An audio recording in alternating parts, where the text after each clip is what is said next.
اور بلاج پیچھے سے جائے گا۔ وہ نقاب پوش جنگل کے بیچوں بیچ کھڑا آہن کا انتظار کر رہا تھا کہ آہن ملک آئے اور وہ نقاب پوش اس کے آگے اپنی ڈیمانڈ رکھے۔ جیسے ہی آہن سامنے آیا، اس شخص نے چاقو کی نوک کو نشا کے گلے پر رکھا۔ نشا کی سسکاری بلند ہوئی۔ گن نیچے پھینک دو، نقاب پوش نے آہن سے کہا، اور کہا مجھے ہوشیاری مت دکھانا۔ تمہیں کیا لگا تم ہوشیاری دکھاؤ گے تو مجھے پتہ نہیں لگے گا؟ اگر تمہیں اس لڑکی کی جان پیاری ہے تو اس لڑکی کو یہاں لے کر آؤ، دوسری لڑکی کو یہاں سے لے جاؤ، ورنہ کیا؟ آہن کی گرفت اپنی گن پر مضبوط ہوئی۔ ورنہ اس ڈاکٹر کی موت کے ذمہ دار تم ہوگے۔ اس نقاب پوش نے صفاقی کی حد پار کرتے ہوئے چاقو نشا کی کلائی پر زور سے وار کیا کہ نشا کی دردناک چیخ بلند ہوئی۔ آہن ملک اور بلاش کی برداشت اب جواب دے چکی تھی۔ ایک لمحے کی دیری کیے بنا سامنے سے آہن نے اور پیچھے سے بلاش نے نقاب پوش کا نشانہ لیا، اس پر گولیاں چلا دیں۔ وہ نقاب پوش وہیں پر ڈھیر ہو گیا۔ نشا حیرانی سے اس نقاب پوش کو زمین پر گرا دیکھتی اپنی کلائی سے بہتے خون کو دیکھنے لگی۔ اب کی بار نشا کی آنکھوں میں آہن کو لے کر بھی خوف آ گیا۔ آہن نے آگے بڑھ کے اپنی جیب سے رومال نکال کے اس کی کلائی پہ رکھا۔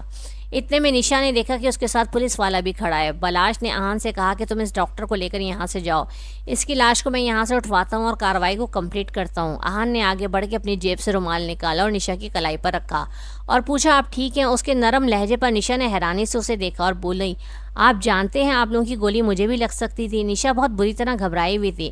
بلاج اور آہن ہنس پڑے اور انہوں نے کہا ہمارا نشانہ کبھی چکا نہیں ہے، ہم پکے نشانے باز ہیں۔ بہرحال آہن نے ایک دم ہی ڈاکٹر نشا کو اپنے بازو میں بھر لیا۔ نشا نے غصے سے کہا آپ مجھے نیچے اتاریں، اٹھایا کیوں ہے مجھے؟ میری ٹانگوں پر نہیں، میرے ہاتھ پر چوٹ لگی ہے، میں چل سکتی ہوں۔ وہ غصے سے بولی جانتا ہوں چل سکتی ہیں، لیکن اتنی بہادر نہیں ہیں کہ درد سہتے ہوئے گاڑی تک چل سکیں۔ بے ہوش ہو کے راستے میں گر گئی تو میرے اوپر ہی الزام لگے گا اور رضا بھی مجھے گالیاں دے گا۔ آہن نے ہلکے پھلکے انداز میں اس کے ساتھ مذاق کیا۔ نہ جانے کیوں آہن کو نشا بہت اچھی لگ رہی تھی۔ آہن ملک وہ انسان جس نے آج تک کسی لڑکی کو اپنے قریب تک نہ بھٹکنے دیا، وہ کیسے لڑکی کے قریب ہو رہا تھا جس کی ایک بیٹی بھی تھی؟ یہ سوچتے ہی آہن ملک کے چہرے کے زاویے بگڑ گئے۔ پر کیا ہوا، اس کا شوہر اس دنیا میں نہیں ہے، ایک بیٹی ہے 3 سال کی، لیکن دیکھنے میں تو کہیں سے بھی نہیں لگتی کہ یہ شادی شدہ ہے۔ مگر میرے دل کو تو بھا گئی ہے، اس دل کا میں کیا کروں؟ دل ہی دل میں آہن خود سے لڑ رہا تھا اور دھیرے سے آ کے نشا کو اس نے اپنی گاڑی میں ڈرائیونگ سیٹ کے برابر میں بٹھایا اور بولا مجھے دکھائیں کتنی گہری چوٹ لگی ہے۔ گاڑی سے ایان نے فرسٹ ایڈ باکس نکالا اور اس کا زخم دیکھنے لگا۔ نشا نے کہا ڈاکٹر نہیں ہیں آپ، میں اپنا زخم خود سے دیکھ لوں گی، آپ مجھے واپس ہاسپٹل چھوڑ دیں۔ مجھے نہیں لگتا آپ کو ہاسپٹل جانا چاہیے، میرے خیال سے اب آپ کو گھر جانا چاہیے۔ اگر آپ اپنی کلائی کی بینڈیج خود کر سکتی ہیں تو کر لیں۔ آہن نے گاڑی کو آگے بڑھاتے ہوئے سیدھے سادے الفاظ میں کہا ہاں واقعی دیر ہو گئی ہے اور میری بیٹی میرا انتظار کر رہی ہوگی۔ اس کے جواب پر آہن ایک دم خاموش ہو گیا۔ مجھے اپنے گھر کا ایڈریس بتائیں، میں آپ کو آپ کے گھر چھوڑ دوں گا، آہن نے کافی دیر کے بعد اس سے پوچھا۔ تو نشا نے آہن کو اپنے گھر کا ایڈریس بتایا۔ آپ کے شوہر کا انتقال کیسے ہوا؟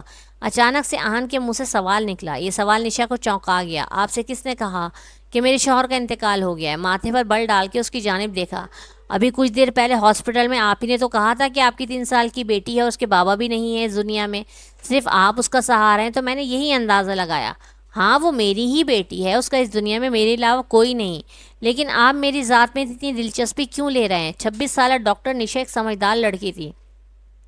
آہن ملک اس کو جن نظروں سے دیکھ رہا تھا اور سوالوں کا کیا مقصد تھا وہ اچھی طرح سے سمجھ گئی تھی، اس لیے اب کی بار تھوڑا غصے والے لہجے میں اس نے کہا اور بولی میرا گھر آ گیا ہے، آپ جا سکتے ہیں۔ آہن نے بھی ناگواری سے کہا ہاں آپ کا گھر آ گیا اور آپ کی بیٹی اور آپ کا شوہر آپ کا انتظار کر رہے ہوں گے، آپ کو جانا چاہیے۔ یہ لفظ آہن نے چبا چبا کر بولے اور اس کے ہاتھ بہت مضبوطی سے اسٹیئرنگ پر جمے ہوئے تھے۔ نشا نے سانس لیا اور گاڑی کا دروازہ کھول کر نیچے اتری۔ گھر کی ڈور بیل بجائی تو اماں نے دروازہ کھولا۔ ارے نشا بیٹی تمہاری کلائی پر کیا ہوا؟ اتنا خون بہہ گیا ہے؟ کچھ نہیں نوری اماں، تھوڑی سی چوٹ لگی ہے، اندر چلتے ہیں۔ مگر آہن خود پر قابو نہ رکھ پایا، وہ تکلیف میں تھی، وہ کیسے خود کو اس سے دور رکھ سکتا تھا؟ اس کو چوٹ بھی تو ان کی وجہ سے لگی تھی۔ آہن سانس بھرتا ہوا انتہائی پھرتی سے اس کے پیچھے ہی داخل ہوا۔ اس سے پہلے کہ اماں دروازہ بند کر دیتی اندر داخل ہو گیا۔ کون ہو بھائی؟ تم اندر کیسے آ رہے ہو؟ اماں نے گھبرا کر اسے دیکھا جبکہ نشا نے گھورا۔ آپ گئے نہیں ابھی تک؟ نوری اماں یہی کہتی ہے نا نشا آپ کو برائے مہربانی فرسٹ ایڈ باکس لے آئیں، میں ان کی پٹی کر دوں۔ آہن نے سنجیدگی سے کہا میں خود کر لوں گی، میں نے آپ سے بولا تھا کہ میں ڈاکٹر ہوں۔ آہن نے کہا ڈاکٹر کو بھی تکلیف ہو تو اس کو اپنے علاج کے لیے دوسرے ڈاکٹر کی ضرورت پڑتی ہے، کوئی بھی ڈاکٹر اپنا علاج خود نہیں کر سکتا، سمجھی آپ؟ آہن نے اس کا ہاتھ پکڑا، اسے صوفے پر بٹھایا، اس کے پورے گھر کا تنقیدی نظروں سے جائزہ لیا۔ وہ چھوٹا سا بہت پیارا سا گھر تھا، ہر چیز نفاست سے رکھی ہوئی تھی۔ اماں فرسٹ ایڈ باکس لیتی ہوئی آئیں۔ آہن نے بہت نرمی سے اس کا خون صاف کرتے ہوئے اس کی مرہم پٹی کرنے لگا۔ جبکہ اس دوران نشا کی نظریں اس کے چہرے پر ہی تھیں، جنہیں محسوس کرتا ہوا آہن مسکرایا۔ اس طرح چھپ چھپ کے کیا دیکھ رہی ہیں؟ میں جانتا ہوں میں بہت خوبصورت ہوں۔ وہ اس کی پٹی کرتا ہوا پیچھے ہو کر بیٹھا اور ٹانگ پر ٹانگ رکھ کر بیٹھ گیا۔ میں کیوں آپ کو دیکھنے لگی؟ خوش فہمی کا شکار ہونے لگی۔ میں تو حیرت سے دیکھ رہی تھی کہ آپ کے پاس اتنا فالتو ٹائم ہے کہ آپ میرے گھر پہ آ کے میری پٹی کر رہے ہیں، بجائے اس کے کہ آپ رضا اور اس لڑکی کے پیچھے جائیں۔ بہرحال اتنی دیر میں اماں ان دونوں کے لیے چائے بنا کر لے آئیں اور ساتھ میں کچھ کھانے پینے کے لیے بھی۔ اماں نینا کہاں ہے؟ بیٹا وہ تو آپ کا انتظار کرتے کرتے سو گئی۔ آج آپ بہت لیٹ آئی ہیں نا؟ اماں نے وہیں ان کے پاس بیٹھتے ہوئے کہا۔ جی بس ہسپتال میں دیر ہو گئی، میں ذرا اس کو دیکھ کر آتی ہوں۔ نشا اپنی جگہ سے اٹھتے ہوئے کمرے کی جانب بڑھ گئی۔ اماں اب آہان کی جانب متوجہ ہوئیں۔ بیٹا تمہارا شکریہ، تم نے میری نشا کی مدد کی۔ چائے لو نا۔ انہوں نے ان کو چائے دی۔ جزاک اللہ اماں، یہاں صرف آپ ہی لوگ رہتے ہیں؟ آئی مین نینا کے والد کہاں ہیں؟ نشا کے شوہر، وہ جو سوال پوچھنا چاہتا تھا بالآخر زبان پر لے ہی آیا۔ ارے بیٹا نشا کی تو شادی ہی نہیں ہوئی تو شوہر کہاں سے آ گیا؟ کیا کہہ رہی ہیں آپ؟ اگر شادی نہیں ہوئی تو یہ بچی کہاں سے آ گئی؟ ایان پر تو پہاڑ ٹوٹ پڑا۔ یہ بیٹی نشا کی سگی بیٹی نہیں ہے، اس کے سگے بھائی کی بیٹی ہے۔ اس کے بھائی اور بھابھی کا کار ایکسیڈنٹ میں انتقال ہو گیا، تب اس کی بھابھی پریگننٹ تھی۔ اس بچی کی زندگی لکھی ہوئی تھی اور وہ اسے جنم دیتی ہی اس دنیا سے چلی گئی۔ تب سے نشا اپنے بھائی کی نشانی کو پال رہی ہے۔ اس کی ماں بن کر اس نے اپنی زندگی اپنے بھائی کی بیٹی کے لیے وقف کر دی ہے۔ اماں نے بتایا۔ اس کا مطلب ہے ڈاکٹر نشا انمیرڈ ہیں؟ آہان زیر لب بڑبڑایا۔ بس بیٹا میں تو اللہ سے یہی دعا کرتی ہوں کہ اللہ اس لڑکی کے نصیب اچھے کرے اور اسے اس کے جیسے ہی انتہائی اچھے انسان سے ملوائے، اس کی شادی کروا دے۔ آہان ملک نے دل سے بولا انشاءاللہ۔ اس کے دل سے ایک بہت بڑا بوجھ اتر گیا تھا۔ انہوں نے گفتگو کیا کر لی ہم سے، ہائے دھڑکنوں نے تو ادھم مچا دیا۔ نشا باہر آئی اور آہان ملک اور اماں کو باتیں کرتے ہوئے دیکھا تو حیران رہ گئی اور پوچھا آپ ابھی تک گئے نہیں ہیں؟ خیریت کافی رات ہو گئی ہے، آپ کو جانا چاہیے۔ اس لڑکی کو پولیس پروٹیکشن دی جائے تاکہ اس کے ہوش میں آنے کے بعد پتہ چلے کہ وہ کون ہے، لیکن تب تک اس کی جان کی حفاظت پولیس ہی کر سکتی ہے۔ نشا نے بہت سپاٹ لہجے میں کہا، مگر آہان ملک اس کو انتہائی گہری نگاہوں سے دیکھ رہا تھا۔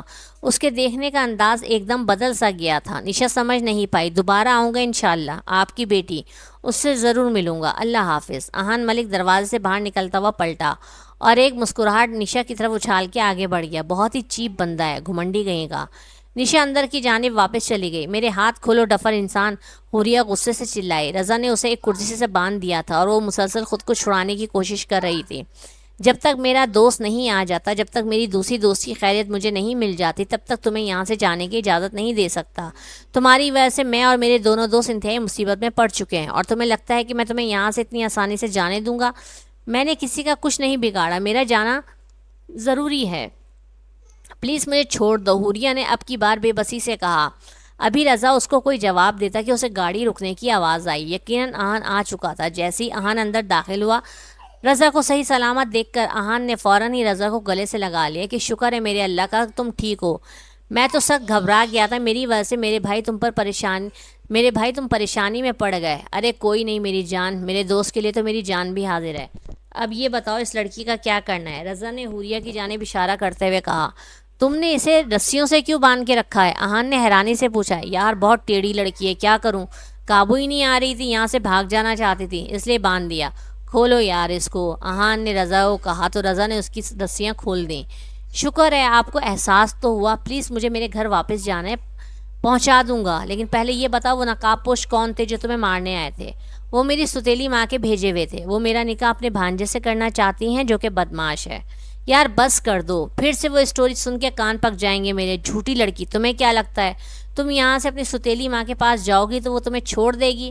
ارے تمہیں پولیس کی حفاظت کی ضرورت ہے، جانتی ہوں میرے اس دنیا میں کوئی نہیں ہے، لیکن میں اپنی حفاظت خود کر سکتی ہوں۔ آپ لوگوں نے میری بہت مدد کی، اس لیے شکریہ، اور میری وجہ سے جو آپ کو پریشانی ہوئی میں اس پر بہت معذرت چاہتی ہوں، پلیز آپ مجھے جانے دیں۔ حوریہ نے ان دونوں سے ریکویسٹ کری۔ رات کے اس وقت تو میں آپ کو جانے کی اجازت نہیں دے سکتا، ہاں صبح ہوتے ہی آپ یہاں سے چلی جائیے گا۔ آہان نے اس کی بات پر حامی بھرتے ہوئے اسے جانے کی اجازت دے دی۔ رضا نے حیرت سے آہان کو دیکھا جو کمرے سے باہر نکل چکا تھا۔ ایسے کیا دیکھ رہے ہیں؟ ہر کوئی آپ کی طرح سخت دل نہیں ہوتا، کچھ نرم دل لوگ بھی اس دنیا میں موجود ہیں۔ حوریہ نے منہ ٹیڑھا کرتے ہوئے کہا۔ نرم دل اور آہان ملک، اس سال کا سب سے بڑا مذاق ہے یہ۔ رضا نے سر جھٹکتے ہوئے خود بھی اپنے قدم دروازے کی جانب بڑھائے۔ اچانک حوریہ نے آواز دی، بات سنیں گے میری؟ جی بولیں۔ رضا نے اسی کے انداز میں جواب دیا۔ آپ مجھ سے نکاح کریں گے؟ اس کی اچانک کہی بات پر رضا کی آنکھیں پوری کی پوری کھل گئیں۔ تم ہوش میں تو ہو؟ کیا کہہ رہی ہو؟ آپ کو نکاح کی آفر کر رہی ہوں کہ آپ میرے ساتھ نکاح کریں گے، صرف وقتی نکاح۔ اس کی میں آپ کو اچھی خاصی پیمنٹ دوں گی، بس آپ کسی طرح میری ستیلی ماں سے میرا پیچھا چھڑوا دیں۔ جب میرا نکاح آپ سے ہو جائے گا تو پھر وہ میرا نکاح اپنے کسی پالتو کے ساتھ نہیں کر پائیں گی اور پیچھے ہٹ جائیں گی۔ کیا آپ میری مدد کریں گے؟ اس کی بات پر رضا سوچ میں پڑ گیا۔ اور اگر میں پہلے سے شادی شدہ ہوا تو؟ مجھے پتا ہے آپ کی شادی نہیں ہوئی، جس طرح کی آپ کی نیچر ہے کوئی لڑکی آپ کو منہ لگانا بھی پسند نہیں کرے گی۔ کافی چھچورے قسم کے ہیں آپ۔ رضا کی گھوری پہ حوریہ کے الفاظ حلق میں ہی دم توڑ گئے۔ نہیں، میرا مطلب تھا کہ آپ شادی شدہ نہیں لگتے۔ اس نے فوراً اپنے لفظوں کو صحیح کیا۔ اب جو بھی ہوگا صبح ہی ہوگا، میں آپ کی مدد کے لیے تیار ہوں، لیکن میری ایک شرط ہے۔ رضا حوریہ کے قریب آتے ہوئے بولا۔ کیسی شرط؟ وہ تھوڑا سا گھبرائی۔ یہ میں آپ کو نکاح کے بعد بتاؤں گا، ابھی نہیں۔ رضا معنی خیزی سے مسکرا کر اسے دیکھتا ہوا باہر نکل گیا۔ یا اللہ، آپ نے میری اب تک بہت مدد کی، آگے بھی اسی طرح میری مدد کرتے رہنا۔ حوریہ اللہ سے باتیں کر رہی تھی۔ اہان ملک حوریہ اور رضا کا نکاح اپنے فارم ہاؤس پر کروا کر اپنے آفس میں آ گیا تھا۔ دوسری طرف حوریہ جب رضا کے ساتھ اپنے مینشن میں داخل ہوئی جہاں اس کی ستیلی ماں بڑے عیش سے رہ رہی تھی، اس وقت حوریہ نے بہت فخر سے رضا کا ہاتھ پکڑا ہوا تھا۔ حوریہ کو دیکھتے ہی حوریہ کی ستیلی ماں اپنی جگہ سے کھڑی ہوئی۔ آ گئی تم؟ اور کس کے ساتھ آئی ہو؟ وہ غصے سے چیخیں۔ یہ وہ انسان ہے جس کے ساتھ میرا نکاح ہو چکا ہے، اور اب آپ اپنے ارادوں سے باز آ جائیں۔ اوہ، تو تمہیں لگتا ہے تم کسی بھی شخص کو پکڑ کر یہاں میرے سامنے لاؤ گی اور اس کو اپنا شوہر بولو گی تو میں تمہاری بات مان جاؤں گی؟ تو اس بھول میں مت رہنا، اس شخص کا میں ابھی بندوبست کرتی ہوں۔ یہ کہتے ہی حوریہ کی ستیلی ماں نے اپنے پالتو غنڈوں کو اندر بلوایا تاکہ وہ رضا کو راستے سے ہٹا سکیں، لیکن رضا اور اہان بھی اپنے سارے کام پورے کر کے ہی آئے تھے۔ مجھے چھونے سے پہلے ایک بات یاد رکھنا، پولیس نے مینشن کو چاروں طرف سے گھیر لیا ہے۔ اگر میں صحیح سلامت یہاں سے باہر نہ نکلا تو تم لوگوں کے ساتھ کیا ہوگا تم سوچ بھی نہیں سکتے۔ رضا نے سامنے کھڑی سمیہ بیگم کو ڈرایا۔ تمہاری اتنی جرت کہ تم میرے مینشن پر پولیس لے کر آؤ؟ وہ چیختی ہوئی آگے بڑھی کہ حوریہ درمیان میں آ گئی۔ دور رہ کر بات کریں میرے شوہر سے، میں آپ کو بالکل بھی اجازت نہیں دوں گی کہ آپ ان کے ساتھ کسی قسم کی بدتمیزی کریں۔ آپ نے جو کچھ میرے ساتھ کیا اس کے بعد آپ یہ مت سمجھیں کہ میں آپ کو اپنی ماں کا درجہ دوں گی۔ آپ کو میرا گھر ابھی اور اسی وقت خالی کرنا ہوگا۔ اتنے میں پولیس اندر آ گئی اور سمیہ بیگم کو گرفتار کر لیا۔ تھینک یو بلاج، آپ نے ہماری بہت مدد کی۔ رضا نے اس کا شکریہ ادا کرتے ہوئے حوریہ کی جانب دیکھا۔ حوریہ نے رضا سے انتہائی معصومیت سے پوچھا، جب آپ یہ سب کچھ اتنی آسانی کے ساتھ کر سکتے تھے تو آپ نے مجھ سے نکاح کرنے کی حامی کیوں بھری اور نکاح کیوں کیا؟ مجھے سمجھ میں نہیں آیا۔ آپ کو تو مجھے فوراً ہی بول دینا چاہیے تھا کہ آپ بہت آسانی سے یہ سب کچھ حل کر سکتے ہیں۔ وہ معصوم لہجے میں پوچھ رہی تھی۔ وہ اس لیے میری جان کہ میرا دل تم پر آ گیا تھا۔ تمہاری نازک اداؤں نے میرے دل کو بری طرح گھائل کر دیا تھا، تو میں تمہیں کیسے چھوڑ دیتا؟ اور بے فکر رہو، میری نظر تمہاری دولت پر نہیں ہے، میں خود اچھی خاصی پراپرٹی کا مالک ہوں۔ وہ اسے اپنے باہوں میں بھرتا، اس کے چہروں پہ اپنی گرم سانسوں کی تپش چھوڑتا اس کے گال کو چوم گیا۔ چھوڑو مجھے ڈفر، میں نے پہلے صحیح کہا تھا نا کہ تم چھچورے ہو، کوئی لڑکی تمہیں گھاس نہیں ڈالتی ہوگی، حوریہ نے غصے سے کہا اور خود کو چھڑاتے ہوئے اپنے کمرے کی جانب بھاگی۔ رضا نے بھی اس کے پیچھے فوراً ہی جمپ لگائی اور اس کے کمرے میں پہنچ گیا اور دروازے کو لاک کر دیا۔ اتنا آسان نہیں ہے رضا سے بچ کے نکلنا، وہ اسے ایک آنکھ سے ونک کرتا مسکرایا۔ تم نے مجھے دھوکہ دیا، حوریہ نے منہ بنا کر بولا۔ رضا نے کہا، پیار اور محبت میں سب جائز ہے۔ اگر میں تم سے بولتا کہ میں سب ہینڈل کر سکتا ہوں تو تم مجھ سے کبھی بھی شادی کی حامی نہیں بھرتی اور تمہیں منانے میں مجھے بہت عرصہ لگ جاتا۔ تم سے پہلی نظر میں پیار ہو گیا تھا مجھے، رضا نے دل سے کہا۔ تم جھوٹ بول رہے ہو، حوریہ بے یقینی سے بولی۔ میری آنکھوں میں دیکھو، کیا تمہیں اپنے لیے یہ پسندیدگی، محبت، چاہت دکھائی نہیں دے رہی؟ رضا کے دل تک آج تک کوئی لڑکی نہیں پہنچ پائی جو اسے فتح کر سکے، تم پہلی اور آخری لڑکی ہو۔ مانا میں ہنسی مذاق کرنے والا بندہ ہوں، لیکن میں کوئی ایسا چھچورا نہیں ہوں جو لڑکیوں کے پیچھے بھاگوں یا ان کے ساتھ تعلقات بناؤں۔ سوائے تمہارے مجھے آج تک کسی نے فتح نہیں کیا۔ رضا نے حوریہ کو اپنی باہوں میں لے لیا اور اسے اپنی محبت کا یقین دلا رہا تھا۔ وہ تھوڑا سا روتی ہوئی اس پہ یقین کرنے لگی۔ اس نے بولا، تم مجھے دھوکہ تو نہیں دو گے نا؟ وہی معصوم انداز۔ رضا تو اس کے انداز پر ہی دل و جان سے فدا ہو گیا۔ رضا نے کہا، میرے ماں باپ کا پچھلے سال ہی انتقال ہوا ہے۔ میرا اس دنیا میں اہان اور نشا کے سوا کوئی نہیں ہے، اور آج سے تم بھی اس دل میں رہنے لگی ہو، اور اب تم اس مینشن میں نہیں بلکہ میرے ساتھ میرے گھر میں ہی رہو گی۔ یہ کہہ کے رضا نے حوریہ کے ہونٹوں کو اپنی گرفت میں لے لیا، کیونکہ اب وہ کسی بھی صورت حوریہ سے دور نہیں رہ سکتا تھا۔ جوانی کے پرزور تقاضوں پر اب وہ مزید بند نہیں باندھ سکتا تھا۔ حوریہ اس کی تھی، اس کی بیوی تھی، اور اس پر اسے پورا حق تھا۔ اس لیے وہ حوریہ کو لے کر بستر پر گرا اور اپنے اور اس کے بیچ کے سارے پردے ایک ایک کر کے گراتا چلا گیا۔ زندگی یوں ہی بہت کم ہے محبت کے لیے، روٹ کر وقت گزارنے کی کیا ضرورت ہے۔ آج ایک ہفتے کے بعد نشا نینا کو لے کر گھر سے نکلی تھی اور نینا کی پسند کی چیز دلوا رہی تھی، جب 3 سالہ ننھی گڑیا ایک چھوٹی سی گڑیا کو ہاتھ میں پکڑ کے نشا کو دیکھ رہی تھی۔ مما مجھے یہ گڑیا لینی ہے، وہ اپنی توتلی زبان میں نشا سے بول رہی تھی تو نشا مسکراتی بولی، بیٹا ابھی لے کے دیتی ہوں، کہ اتنے میں آواز آئی، بیٹا آپ کی مما کی مجھ سے شادی ہو جائے تو میں آپ کو اصل گڑیا لا کر دوں گا۔ اپنے پیچھے سے مردانہ آواز سن کر وہ جھٹکے سے مڑی۔ احان ملک کو اپنی ناک کی سیدھ میں ہی کھڑا دیکھ کر وہ حیران رہ گئی۔ آپ یہاں؟ جی میں یہاں۔ نشا احان کو دیکھ کر حیرت زدہ رہ گئی، کیا بیٹھ کر بات ہو سکتی ہے؟ احان نے نشا سے کہا۔ نشا نے پلٹ کر اپنی بیٹی کو اٹھایا اور مارکیٹ سے باہر آ گئے۔ اب وہ ایک کافی شاپ پر آمنے سامنے بیٹھے ایک دوسرے کو دیکھ رہے تھے۔ کافی پیاری بچی ہے یہ میری بیٹی ہے، نشا نے منہ بنا کر کہا۔ جی بالکل، اور مجھے اس پر کوئی اعتراض بھی نہیں ہے، لیکن میں چاہتا ہوں کہ یہ آپ کی بیٹی ہماری بیٹی بن جائے۔ احان کی بات پر نشا کے ماتھے پر بل پڑے۔ تو آپ مجھے شادی کی آفر کرنے آئے ہیں؟ نشا نے اب کی بار فل فارم میں آتے ہوئے اسے جواب دیا۔ جی مجھے خوشی ہوگی اگر آپ میرا یہ شریفانہ پرپوزل قبول کر لیں گی، تو مجھے آپ میں کوئی انٹرسٹ نہیں ہے، میں اپنی بیٹی کے ساتھ بہت خوش ہوں۔ اتنا کہتے ہوئے نشا اپنی جگہ سے اٹھی۔ نشا میری بات سنیں، آپ کا یہ انداز آپ کو سب سے دور کر دے گا۔ مانا کہ زندگی کی بہت تلخ حقیقتیں آپ نے دیکھی ہیں، لیکن اس کا یہ مطلب نہیں کہ بچے کو پالنے کی خاطر آپ اپنی ذات کو خوشیوں سے محروم کر دیں، اور یہ اللہ کا بھی حکم نہیں ہے۔ میں نے خود آپ کی نظروں میں اپنے لیے چاہت دیکھی ہے، مطلب میں آپ کی نظر کا پہلا پیار ہوں یا نہیں، لیکن اتنا ضرور جانتا ہوں کہ آپ مجھے پسند ضرور کرتی ہیں، اس لیے اس بارے میں سوچیے گا۔ میں یہ وعدہ تو نہیں کرتا کہ میں آپ کی زندگی خوشیوں سے بھر دوں گا، لیکن اتنا ضرور کہوں گا کہ آپ پر اور اپنی نینا پر کبھی کوئی آنچ بھی نہیں آنے دوں گا۔ عادتیں مختلف ہیں ہماری دنیا والوں سے، کم محبت کرتے ہیں پر لاجواب کرتے ہیں۔ اتنا کہہ کر وہ وہاں سے چلا گیا، جبکہ نشا پریشانی سے اپنی گاڑی کی جانب بڑھی۔ وہ دور سے ہی احان کو اپنی گاڑی میں بیٹھتا ہوا دیکھ رہی تھی۔ نشا کا دل کیا کہ اس کو روک لے، پر وہ اتنی جلدی کسی پر اعتبار نہیں کرتی تھی۔ گھر آ کر بھی وہ اسی مشکل میں رہی کہ احان کو کیا جواب دے۔ اماں سے بات کی تو انہوں نے فوراً اس کو ہاں کرنے کے لیے کہا۔ بیٹا اس جیسا انسان اس دنیا میں بہت کم ملتا ہے، اس نے تمہاری مدد کی بنا کسی لالچ کے۔ وہ ایک شریف انسان ہے، اگر شرافت سے وہ ہاتھ بڑھا رہا ہے اور تمہیں اپنی عزت کے ساتھ اپنا کر لے جانا چاہتا ہے تو اس سے بڑی اور کیا بات ہوگی۔ وہ واقعی تم سے محبت کے ساتھ ساتھ تمہاری عزت بھی کرتا ہے، اور یہی اس بات کا ثبوت ہے کہ وہ محبت بعد میں اس سے پہلے تمہیں عزت کے ساتھ رخصت کر کے لے کے جائے گا۔ اس نے تمہارے ساتھ کوئی بدتمیزی بھی نہیں کی۔ اماں کی باتیں نشا کے دل پر لگیں۔ مگر اماں، میری نینا کا کیا ہوگا؟ اللہ ہے نا، کیوں فکر کرتی ہو؟ اور جب تم نے ہی کہا ہے کہ وہ نینا کو بھی اپنانے کو تیار ہے تو پھر کیا مسئلہ ہے بیٹا؟ آگے بڑھو اور خوشیوں کا دامن تھام لو۔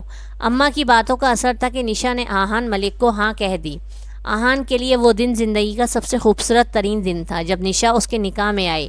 کمرے میں جاتے ہوئے نشا سے زیادہ احان گھبرا رہا تھا۔ وہ واقعی نشا کی دل سے عزت کرتا تھا، اور نشا تو ویسے بھی ایک پوری توپ تھی۔ اپنے اور اس کے بیچ میں گزرے ان لمحوں کو یاد کرتا وہ زیر لب مسکرایا۔ نشا اگر تم اجازت دو تو کیا میں تمہارا ہاتھ تھام لوں؟ اس کے قریب بیٹھتے ہوئے وہ اس سے پوچھ رہا تھا۔ نشا نے مسکراتے ہوئے انکار میں سر ہلایا۔ احان نے ماتھے پر بل ڈال کر اسے گھورا۔ لگتا ہے اب شرافت کی زبان چھوڑنی پڑے گی، اور یاد رکھنا، شریف جب اپنی شرافت چھوڑتا ہے تو بدماش سے بھی بڑا بدماش بن جاتا ہے۔ ایک ہی جھٹکے میں اس کی کمر کو تھام کے اپنے اوپر گراتے ہوئے وہ اس کے سر کے پیچھے ہاتھ رکھتا، اس کے لبوں کو اپنے لبوں میں لے کے بے بس کر گیا۔ نشا اس اچانک حملے کے لیے تیار نہیں تھی۔ اس کی باہوں میں سمائی وہ قطرہ قطرہ پگھلتی جا رہی تھی۔ احان نے اپنے ہونٹوں کا رخ اس کی گردن کی جانب موڑا تو وہ بری طرح سے پگھلنے لگی۔ وہ بہت جان دیدہ انداز میں اس پر حاوی ہوا تھا۔ اس کے قریب جاتے وہ اس کی دھڑکنوں کو اپنی گرفت میں لے گیا۔ کمرے میں دونوں کی دھڑکنوں کی آواز گونج رہی تھی اور ان کے ملن کی گواہ تھی کہ پہلی نظر کا عشق مکمل ہوا۔